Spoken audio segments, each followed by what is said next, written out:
My family and I did not want the same Sunday dinner this Sunday. So they ate what they ate, and I wanted something different. So I fixed it. I wanted some salmon, so I got it washed up really, really well.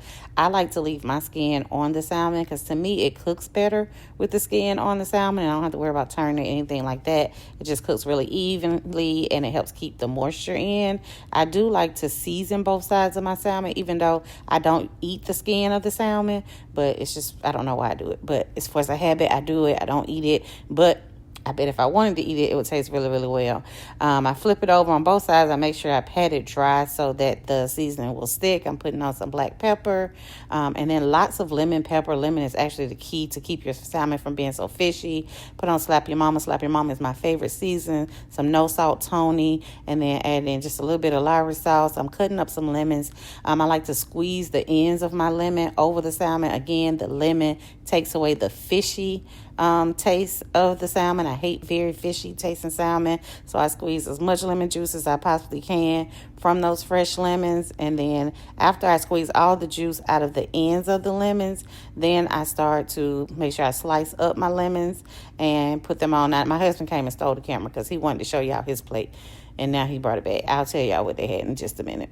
But I cut up the rest of my lemon, squeeze some more juice out, and then I put pats of butter on top of my lemon. Also just helps maintain the moisture so the salmon does not dry out, and it also pushes the lemon taste throughout all parts of the salmon into the meat deeply.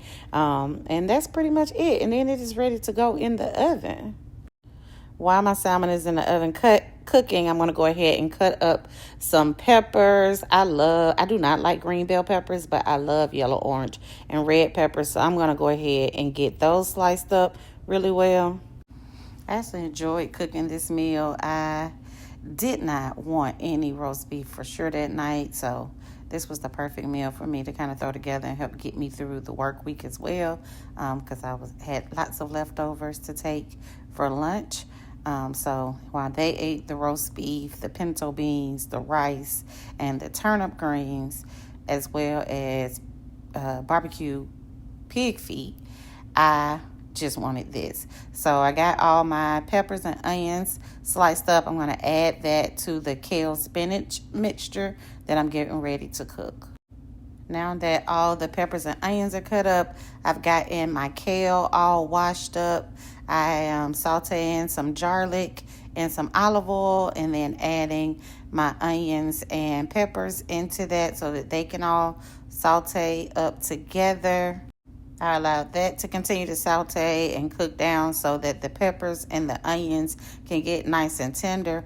Once they are nice and tender, I go ahead, I add my kale, make my clean kale in first so that it can cook down some. Of course, it takes kale longer to cook than spinach, so I kind of just let that kind of do its thing in the peppers, onions, and with the olive oil. And then somebody told me to add vegetable stock to cook my kale, and I didn't have any, so I just poured some of the juice off of the turnips that my husband cooked for them for dinner.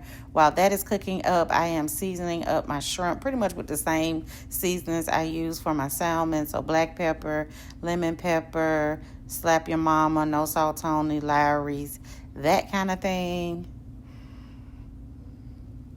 Once my kale cooked down, I added some spinach and some seasoning to it, and then just continued to stir it around until everything got nice and tender and yummy, of course. I continued to saute my shrimp until they were done. I took those out, and now I'm going to get ready to make my cream sauce. I poured some heavy whipping cream into that pan and just kind of deglaze with all the seasoning left behind from the olive oil and the seasoning that was added to the shrimp. So I continue just to add more heavy whipping cream as needed. I normally would put Parmesan into this sauce, but I did not have any Parmesan. Hell, I barely had any mozzarella, but that's what we're using because was the best option of the cheeses that I had. So once the heavy whipping cream starts to warm up, starts to thicken up a little bit, I want to go in with my mozzarella and get that mixed in. And so now my cream sauce is just about ready. I'm going to go ahead and add my shrimp back into that cream sauce. It'll continue to cook a little bit in there with the cream sauce while I'm waiting for everything else to finish up. Now, you be the judge. Who did it better? They had turnip greens, barbecue, pig feet, rice, and roast beef, and pinto beans. And I had salmon, kale, spinach, pepper mix with some cream shrimp sauce on top. Everybody vote down in the comments. Which meal would you prefer? The roast beef or the salmon and shrimp with cream sauce? It's the salmon and shrimp for me for sure. I went to town on this plate, and the best part about it was the leftovers that I had for lunch, and that got me through the rest of the week. So, on top of having just a bunch of extra salmon left that I could make wraps or whatever out of, I also got 2 bowls of the full meal with the kale and spinach, the salmon, and the shrimp sauce. So yummy.